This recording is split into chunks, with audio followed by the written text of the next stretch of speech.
Hello दोस्तों, embassy development limited का quarter four result आ गया है। दोस्तों ये क्वार्टर फोर रिजल्ट मई 29 को हालांकि आ गया था, लेकिन उसने अपडेट नहीं किया था। तो अपडेट जब किया, मतलब कल ही किया, तो आज कर रहा हूँ। तो आज हम डिस्कस करेंगे उसका फाइनेंशियल रिजल्ट कैसे क्या आ रहा है। उसके साथ साथ हम रियल टाइम में चेक करेंगे कि किस पोजीशन पर अभी स्टॉक है और ऊपर जा सकता है या फिर नीचे आ सकता है, वो भी हम देखेंगे। तो वीडियो स्टार्ट करने से पहले प्लीज़ वीडियो को लाइक एंड सब्सक्राइब कर दीजिएगा। दोस्तों ये जो कॉलम है ये क्वार्टर फोर का कॉलम है, और ये वाला जो कॉलम है क्वार्टर थ्री का कॉलम है। तो पहले हम क्वार्टर वाइज अगर कंपैरिजन करेंगे तो उससे पहले जान लीजिएगा जो भी फिगर मैं बोलूँगा वो सभी करोड़ में होगा। तो पहले देखिए टोटल इनकम कंपनी का कितना हुआ है। टोटल इनकम अगर बोलेंगे तो इनके अंदर आता है revenue from operation and other income. इन दोनों को अगर ऐड कर देंगे तो हो जाएगा total income. Total income company का हुआ है 6011 करोड़ रुपीज़ का इसी क्वार्टर में, जबकि पिछले क्वार्टर में 2986 करोड़ रुपीज़ का था। तो मतलब अगर कंपेयर करेंगे कि प्रीवियस क्वार्टर से इस क्वार्टर में, तो कंपनी का टोटल इनकम बहुत बढ़ गया है। लेकिन दोस्तों अभी दिल थाम के रखिए, अभी मेन चीज़ आ रहा है।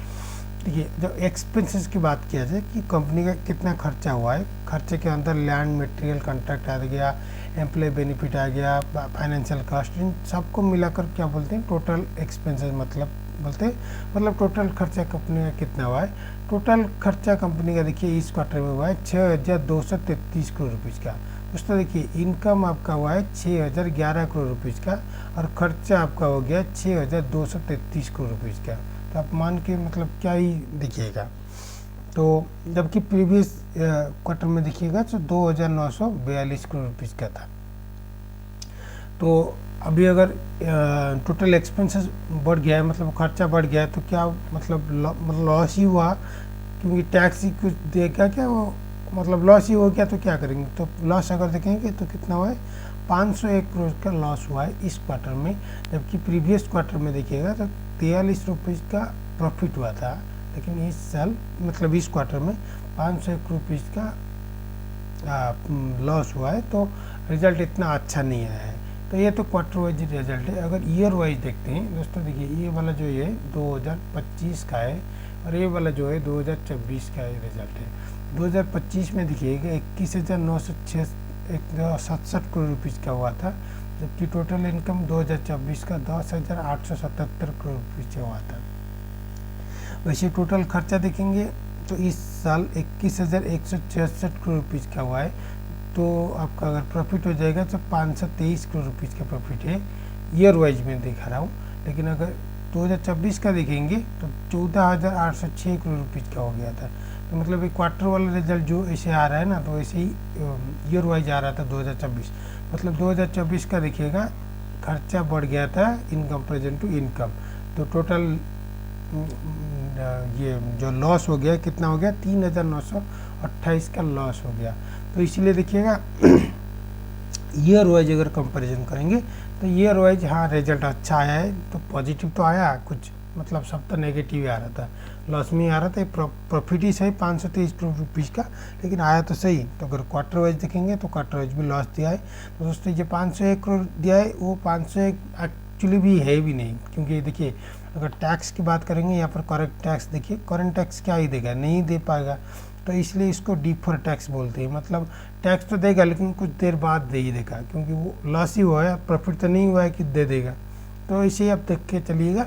तो रिजल्ट अगर देखेंगे मिक्स्ड आप बोल सकते हैं, क्योंकि ऑलरेडी सबको पता था कि एक साल से वो ऐसे ही वो उसका आ रहा है कि रिजल्ट इतना अच्छा नहीं आ रहा है। तो फिर भी वो ईयर वाइज थोड़ा पॉजिटिव आ गया कि प्रॉफिट में आ गया है। और क्वार्टर वाइज तो सबको पता था, तो क्योंकि वो मिक्स्ड वाला आ गया था। तो कंपनी का देखिएगा आज अगर देखेंगे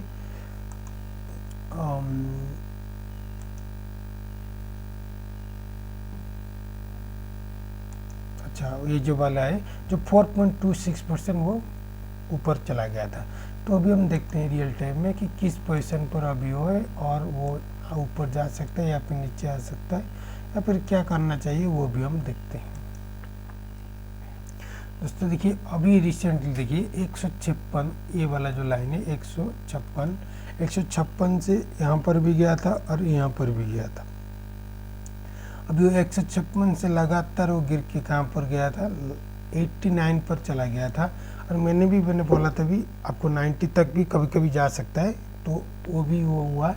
इनका दो रीजन है, एक तो यूएसए एंड इंडिया का जो है वो, क्योंकि वो रियल इस्टेट कंपनी है, वो इंडिया यूएसए जो तारीफ का ही चल रहा था, तो तारीफ पहले यूएसए लगाया था, वो मतलब इक्विनेक्स के ऊपर ही इक्विनेक्स नहीं, मतलब वो एक्चुअली मेटल के सेक्टर ऊपर ही लगाया था। तो मेटल सेक्टर फर्स्ट सेक्टर थे जिनके ऊपर तारीफ लगाया था, और क्योंकि वो मेटल सेक्टर में एल्युमिनियम आता है, ऐसे कुछ आता है जो कि, और ये तो रियल इस्टेट कंपनी है, और रियल इस्टेट कंपनी के लिए एल्युमिनियम तो चाहिए होगा, तो क्योंकि वो एल्युमिनियम के ऊपर प्रेशर आ रहा है, इसके ऊपर ही प्रेशर आ रहा है, तो इसीलिए वो डिपेंड कर रहा है। और अभी वो देख रहा है कि इंडिया और यूएसए का जो तारीफ हो रहा है और आगे होने वाला है, नियरली 1 महीने या फिर 2 महीने के अंदर फाइनलाइज हो जाएगा। तो वो तारीफ कितना होने वाला है मेटल सेक्टर के ऊपर, उसके ऊपर ही डिपेंड करता है कि ये मेटल ऊपर जाएगा या फिर नीचे जाएगा। ये सिंपल वो न्यूज़ के बेसिस पर ही रहता है अभी, क्योंकि वो न्यूज़ वो आपको क्लियर कट कर देगा कि ऊपर जाएगा या नीचे जाएगा। तो अभी अगर स्ट्रैटेजी लेना चाहते हैं कि क्या करना चाहिए दोस्तों, ये जो लाइन देखिएगा 114 और 111 देखिएगा, यहाँ पर गया था, और मैंने बोला था कि 114 तक पहुँच कर वो फिर से वो नीचे आ सकता है। लेकिन अभी भी देखिएगा जो 111 है, अभी वो इसको अगर क्रॉस करेगा तभी वो ऊपर जा पाएगा। ऊपर जाके कितना जाएगा, आपका फर्स्ट टारगेट होगा 123, नेक्स्ट टारगेट होगा 137, एक नेक्स्ट टारगेट होगा 156, ये टारगेट 3 होगा। लेकिन दोस्तों इतना मैंने इजीली जैसे बोल दिया उतना होगा नहीं, क्योंकि देखिए उसका RSI देखिए 62 हो गया है, तो मतलब नियरली 70 जिस स्टॉक का RSI हो जाएगा तो उसका स्टॉक ओवर बाय हो जाएगा। तो जब ओवर बाय हो जाएगा थोड़ा नीचे आ सकता है। तो ऐसे अगर अभी वो 111 है, हालांकि ऊपर भी जाएगा भी, तो मैक्स टू मैक्स मैं बोल रहा हूँ 123 तक जाएगा। तो जब अगर ऊपर गया तो 123 पर आप एग्जिट कर लेना, क्योंकि उससे ऊपर अभी नहीं जाने वाला। देखिए अगर 123 चला जाएगा तो इसका RSI देखिएगा नियरली 80 के आसपास पहुंच जाएगा। तब 80 के पास जब पहुंच जाएगा तभी वो कंसोलिडेट होना पड़ेगा इस सेक्टर को। तो इसलिए 123 अगर पहुंच गया तो फिर से वो नीचे आ सकता है, नीचे आके थोड़ा कंसोलिडेट होके फिर ऊपर जा सकता है, ऐसे ही हो सकता है। या फिर ये तो हो सकता है, ये तो मैंने बोला अगर ऊपर गया, तो अगर नीचे आया तो आपको देखना पड़ेगा कि नीचे आया कि नहीं। तो अगर नीचे आया तो नीचे आके कहाँ पर आ सकता है, 153 जो है, और मतलब 100.53 यहाँ पर आप एंट्री कर सकते हैं। अगर नीचे आ गया तो यहाँ पर आप एंट्री कर सकते हैं। अगर इससे नीचे आया तो 89.93 पर भी आप एंट्री कर सकते हैं। इन दोनों पर आप एंट्री कर सकते हैं। अब इन दोनों को आपको देखना पड़ेगा कि 100 और एक 89.93, आप मान सकते हैं कि 90 पर भी आप एंट्री कर सकते हैं। हालांकि 90 से नीचे नहीं जाने वाला है, क्योंकि इतना भी खराब स्टॉक और है ही नहीं। तो ये तो हो गया हमारा स्ट्रैटेजी। और ये मैं जो बोल रहा हूँ ये शॉर्ट टर्म के लिए बोल रहा हूँ, लॉन्ग टर्म के लिए बोलूँगा। देखिए ये लाइन का आपको याद रखना पड़ेगा 123। तो 123 मतलब 125 जब तक नहीं पहुँचेगा तब तक ये स्टॉक में तेज़ी नहीं आएगी। तो 125 जब आएगा तभी आप लॉन्ग टर्म के लिए अगर करेंगे तो 156 ईजीली पहुँच जाएगा, तो तभी आप लगा सकते हैं। अभी नहीं लगाइएगा, क्योंकि अभी वो शॉर्ट टर्म के लिए हम कुछ हो सकता है। 123 125 जब पहुंच जाएगा उसके बाद ही जो होने वाला है, अगर लॉन्ग टर्म के लिए मैं बोल रहा हूँ। और शॉर्ट टर्म के लिए मैंने जो बोला वो आप ऐसे ही कर सकते हैं और स्ट्रैटेजी बना सकते हैं, क्योंकि ऑलरेडी 62.49 है। 70 और 80 के लिए कुछ मतलब इतना देर है नहीं, तो अगर बढ़ेगा तो 123 तक ही जा सकता है, इतना नहीं जा सकता। लेकिन अभी मत खरीदना। देखिए अभी वो है 111 में, फिर से बता दे रहा हूँ आपको, अभी ये 111.43। तो आपको इस लाइन को आपको देखना पड़ेगा, इस लाइन को तोड़ पा रहा है कि नहीं। तो इस लाइन शायद है 115 के आसपास, तो आप 115 या फिर 116 पर ही एंट्री करना, अभी मत करिएगा। तो जब करिएगा तो 123 पर आपका टारगेट होगा, उसके बाद 137 होगा, नेक्स्ट होगा 156। तो अगर आप लॉन्ग टर्म मतलब 1 साल के आसपास अगर लगाना चाहते हैं तो 1 साल में हो सकता है कि 156 भी टच कर जाए, कोई मतलब इतनी बड़ी बात नहीं। तो अगर थोड़ा टाइम लगेगा, लेकिन क्योंकि ये स्टॉक ऑलरेडी वो नीचे कि बहुत साल हो गया, मतलब 1 साल हो गया है वो स्टॉक ऐसे ही रेंगता ही रहता है। मतलब देखिए यहाँ से स्टार्ट कीजिएगा, देखिए यहाँ से करिएगा और यहाँ से करिएगा, इनमें फ़र्क क्या है, जो जहाँ से स्टार्ट किया था वो स्टॉक वहाँ से आके ख़त्म हो गया है। तो मतलब इन साल में तो 2024 से 2025 1 साल हो गया, लेकिन अगर टोटल रिजल्ट नेट रिजल्ट देखेंगे ना तो जहाँ पर था यहाँ पर ही अभी भी है। तो अगर साल में देखेंगे तो 1 साल में कुछ नहीं बदला है, ऊपर गया है लेकिन वो नीचे आकर वही उसी कंडीशन पर ही वो खड़ा कर दिया है इसको। तो इसलिए थोड़ा आपको देख के चलना पड़ेगा। और तेज़ी जब आएगा, मैंने आपको बोल दिया कि वो 123 या फिर 125 जब पहुंच जाएगा तभी आपको तेज़ी आएगी। लेकिन कंपनी अब तगड़ी है, बहुत अच्छी है, उसका फंडामेंटल भी अच्छी है।